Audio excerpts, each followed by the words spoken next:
Halo semuanya, kami dari kelompok 6 Kimia ingin mempresentasikan tentang kesetimbangan larutan. Selamat menyaksikan. Oke, jadi kita masuk ke bagian yang pertama, yaitu hidrolisis garam. Jadi hidrolisis garam itu adalah suatu reaksi antara salah satu ion-ion garam yang bersifat kation ataupun anion terhadap air. Yang dimana reaksi tersebut akan menghasilkan larutan yang bersifat asam ataupun basa. Jenis-jenis hidrolisis garam ada apa aja sih? Jadi, hidrolisis garam, jenis-jenis hidrolisis garam itu dibagi menjadi dua. Ada namanya kation dan juga anion. Nah, kation ini dia berasal dari garam yang bereaksi dengan air yang menghasilkan ion H+.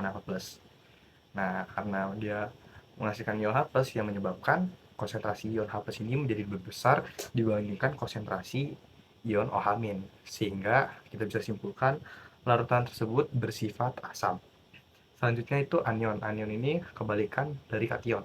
Anion ini dia sama, berasal dari garam yang bereaksi dengan air, tapi dia menghasilkan ion OH- yang menyebabkan ion OH- ini lebih besar daripada ion H+. Nah, dari tersebut kita bisa dapat simpulkan bahwa larutan tersebut bersifat basa. Oke, untuk reaksinya itu sendiri dibagi menjadi 3. Yang pertama itu ada hidrolisis total, kemudian yang kedua itu ada parsial atau sebagian, dan yang terakhir itu tidak terhidrolisis. Nah, gimana sih cara ngebedain antara tiga-tiga dari reaksinya itu? Mari kita lihat. Oke, jadi untuk yang pertama kita akan membahas untuk reaksi hidrolisis parsial atau yang sebagian.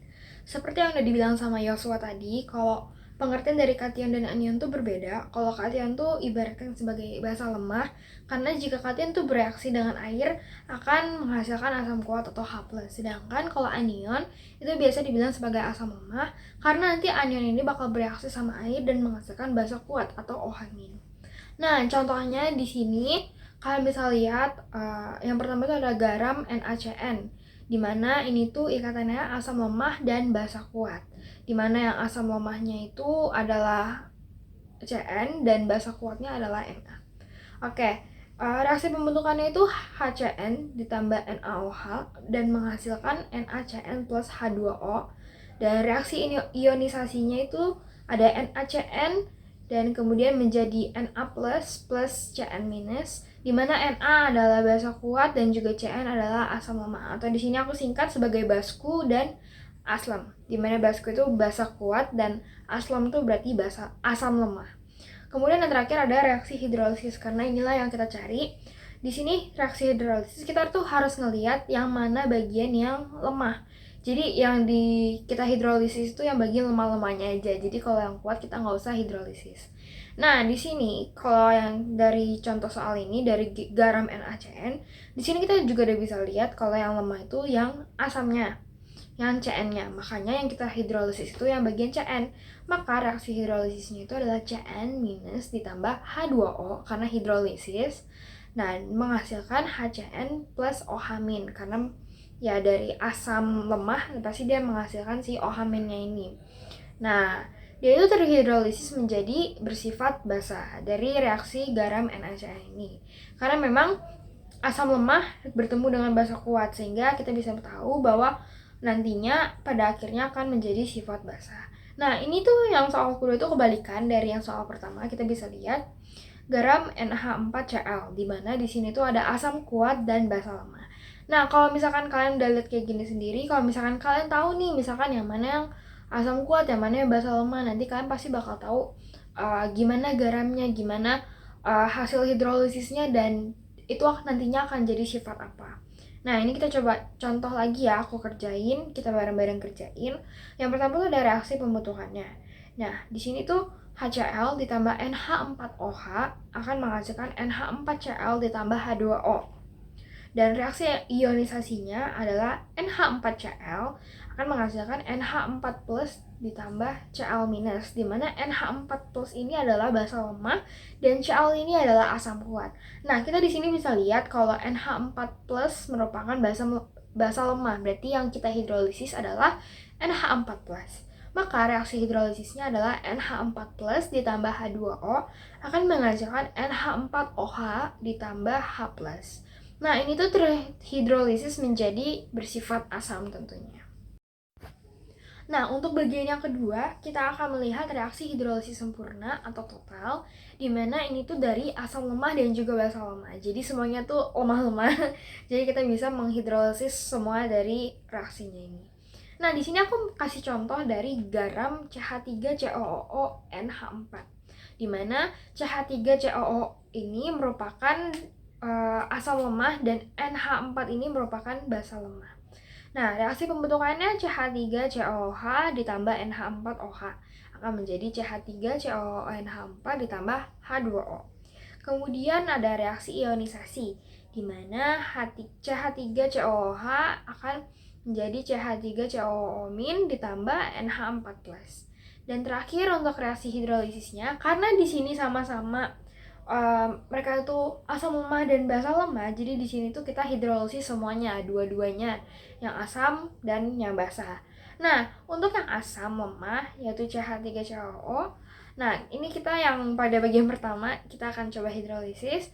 Reaksinya menjadi seperti ini. CH3COO ditambah H2O akan menghasilkan reaksi timbal balik CH3COOH plus ditambah OH- atau asam lemah. Dan yang kedua itu NH4 atau basa lemahnya itu akan bereaksi seperti ini. NH4 ditambah H2O akan ada reaksi bolak-balik menjadi NH4OH- ditambah H+ atau basa lemah. Nah, itu dia mungkin contoh dari hidrolisis total atau sempurna. Nah, yang satu lagi nih yang tidak terhidrolisis. Berarti seharusnya kalian udah tahu dong. Kalau tadi aku sebutin yang lemah-lemah-lemah, berarti kalau ini tuh yang kuat-kuat-kuat. Jadi iya benar. Jadi di sini tuh reaksi yang tidak terhidrolisis tentunya adalah gabungan antara asam kuat dan juga basa kuat. Karena nantinya kalau mereka dicampurin akan menghasilkan pH yang netral atau 7. Nah, kita kasih contohnya aja kali ya biar kita sama-sama lebih ngerti lagi. Nah, di sini aku kasih contoh tentunya garam NaCl, di mana kita tahu bahwa Na merupakan basa kuat dan Cl merupakan asam kuat. Sehingga reaksi pembentukannya adalah HCl ditambah NaOH akan menghasilkan NaCl plus H2O. Dan reaksi ionisasinya adalah NaCl itu dibagi menjadi Na plus dan ditambah sama Cl-.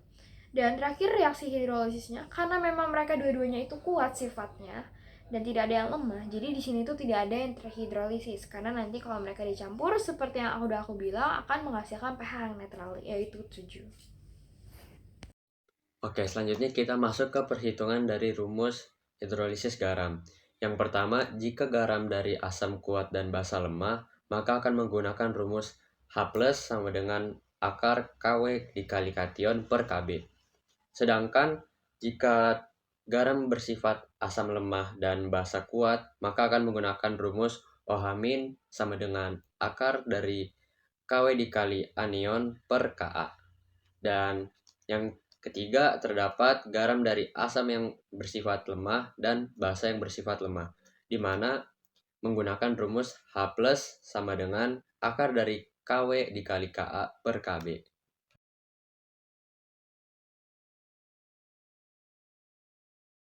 Oke, selanjutnya terdapat larutan penyangga, di mana larutan penyangga sendiri ialah larutan yang berfungsi sebagai mempertahankan ataupun menjaga asam ataupun pH dari suatu larutan, yang dimana pH-nya sendiri tidak akan berubah meskipun ditambahkan oleh air. Nah, terus jenis-jenis larutan penyangga apa aja? Jadi, jenis-jenis larutan penyangga itu juga dibagi menjadi dua. Ada larutan penyangga asam dan juga larutan penyangga basah. Yang pertama asam. Tentu dia bersifat asam. Dia memiliki pH kurang dari 7. Terus dia mengandung asam lemah tambah garam yang menyebabkan basa konjugasi dari asam lemah. Selanjutnya, larutan penyangga basa ini ya tentunya bersifat basa. Nah, larutan penyangga basa ini memiliki pH lebih dari 7. Dia mengandung basa lemah plus garamnya yang menyebabkan asam konjugasi dari basa lemah. Itu. Oh iya, terima kasih. Oke. Oke, sekarang kita lanjut ke perhitungan di larutan penyangga, di mana larutan penyangga sendiri memiliki dua tahap yang berbeda, di mana terdapat larutan penyangga yang menggunakan rumus secara langsung maupun tidak langsung. Yang dimana saat secara langsung maka akan mencampur secara langsung asam lemah ataupun basa lemah dengan garamnya itu sendiri. Seperti buffer asam maka asam lemah dengan garam, ataupun buffer basa maka basa lemah dengan garam. Dan yang secara tidak langsung ialah buffer asam maka mereaksikan asam lemah berlebih dengan basa kuat. Sedangkan buffer basa yaitu dengan mereaksikan basa lemah dengan asam kuat. Oke, selanjutnya di sini ya saya akan menjelaskan tentang prinsip kerja dari larutan penyangga. Jadi sebenarnya larutan penyangga itu ada dua, yaitu larutan penyangga asam dan larutan penyangga basah. Nah, untuk larutan penyangga asam sendiri ya, kalau misalnya larutan penyangga ini ditambah sedikit asam, maka nantinya ion H+ dari asam itu akan bereaksi dengan basa konjugasi. Nah, contohnya ya di sini CH3CO- yaitu basa konjugasi ditambah dengan ion H+ yang memang berasal dari asam. Nah, kalau kedua hal ini ditambahkan, maka nantinya akan menghasilkan yang namanya CH3COOH ya, yang ini artinya adalah asam lemah.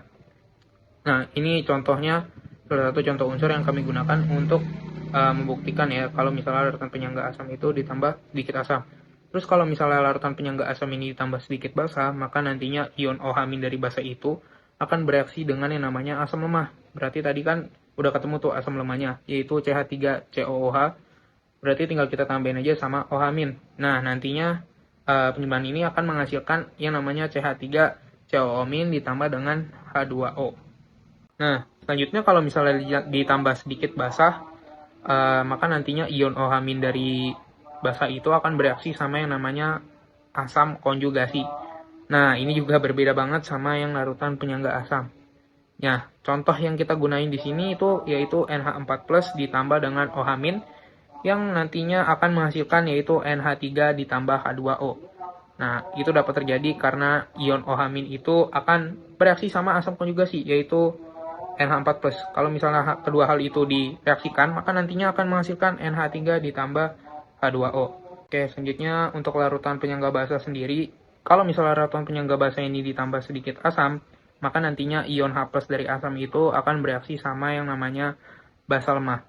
Nah, hal ini berbeda dengan larutan penyangga asam kalau misalnya ditambah sedikit asam ya, di mana nantinya tuh dia ion H+ dari asam itu bereaksi sama yang namanya basa konjugasi kalau di asam. Kalau misalnya di basa itu beda ya, di mana ion H+-nya itu bereaksi sama yang namanya basa lemah. Nah, contoh yang kita gunakan di sini adalah larutan NH3 ya, di mana ini tergolong ke dalam larutan basa lemah ditambah dengan H+, sehingga nanti akan menghasilkan yang namanya NH4+. Di kehidupan sehari-hari, larutan penyangga ini sering kita jumpai, seperti pada produk lensa, industri, bidang pertanian, atau lain-lain. Nah, yang pertama itu dalam lensa kotak. Di lensa kotak, kita menggunakan larutan penyangga borat untuk menstabilkan pH lensa kotak agar saat digunakan mata tidak terjadi iritasi. Kedua itu dalam produk industri, yang mana produk kalengan itu menggunakan larutan penyangga berupa natrium sitrat ataupun asam sitrat yang berguna menstabilkan pH dalam makanan supaya makanan tidak cepat rusak ataupun busuk. Yang ketiga itu pembuatan obat suntik. Pemanfaatannya itu menghindari berkurangnya khasiat obat yang di dalam suntikan tersebut dan tidak terjadi perubahan derajat keasaman dalam suntikan tersebut.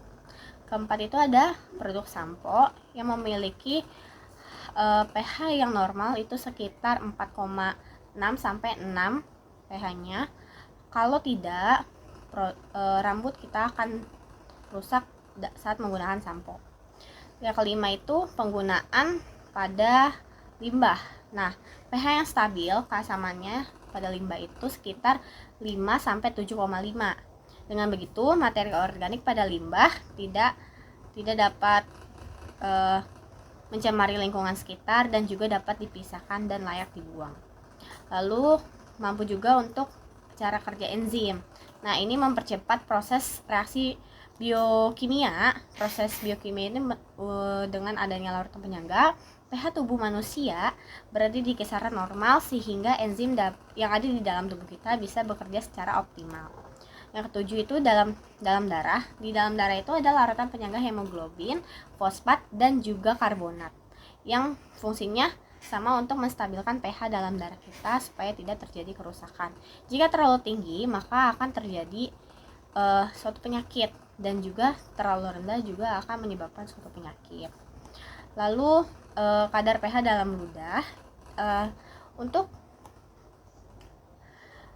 ludah sendiri pH-nya itu sekitar 6,8, dan itu harus selalu konstan supaya email pada gigi tidak rusak, dan juga kondisi di dalam mulut kita itu tidak terlalu asam, sehingga kalau terlalu asam maka gigi akan lama-kelamaan akan terkikis sehingga mengakibatkan kuman-kuman mudah masuk ke dalam gigi. Nah, untuk mempertahankan pH tersebut, air ludah mengeluarkan larutan penyangga berupa fosfat. Larutan penyangga ini bisa menetralkan asam pada sisa-sisa makanan atau pada mulut kita. Dan yang terakhir, pertahanan pH dalam pertanian. Nah, di sini gunanya supaya tanaman bisa tumbuh dengan subur dengan pH tanah yang normal. Jadi, kita masuk ke dalam kesimpulan. Kesetimbangan larutan dibagi menjadi dua, yaitu dengan hidrolisis garam dan dengan larutan penyangga. Hidrolisis garam berupa reaksi satu ion-ion garam dengan air yang dapat membentuk larutan asam atau basa. Hidrolisis garam memiliki peran yang penting juga, yaitu untuk penggunaan garam dapur, industri kimia, perawatan air, pertanian, dan lain-lain. Larutan penyangga berupa larutan yang digunakan untuk menjaga keseimbangan pH. Fungsi dari larutan penyangga ini untuk kehidupan sehari-hari kita berupa industri perkalengan, industri farmasi, pengolahan sampah, penjaga pH darah kita, dan masih banyak lagi. Jadi, setelah melakukan kesimpulan, kita akan masuk ke dalam refleksi. Dapat dilihat keteraturan Tuhan dalam menciptakan kesetimbangan larutan. Tuhan telah menciptakan semuanya baik dan telah memberikan hak kepada kita untuk melestarikan ciptaannya ini. Berarti kita juga harus mempelajari tentang kesetimbangan larutan itu sendiri. Hal yang Tuhan ciptakan ini sangat terstruktur dan dibuat agar menjadi berkat bagi kita. Dengan kesetimbangan larutan, kita dapat memanfaatkannya untuk kehidupan sehari-hari, seperti garam dapur, perindustrian, perawatan air, dan lain-lain. Terdapat juga kegunaan kesetimbangan larutan di tubuh kita, berupa larutan penyangga, yaitu darah. Karena larutan penyangga yang diciptakan Tuhan ini, pH darah kita akan selalu stabil dan membuat tubuh kita berfungsi semestinya. Is this? Yep, South Korea.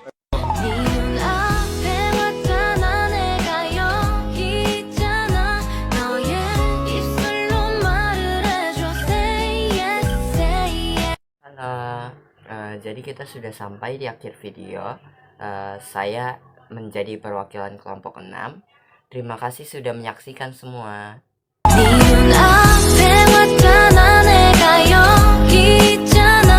너의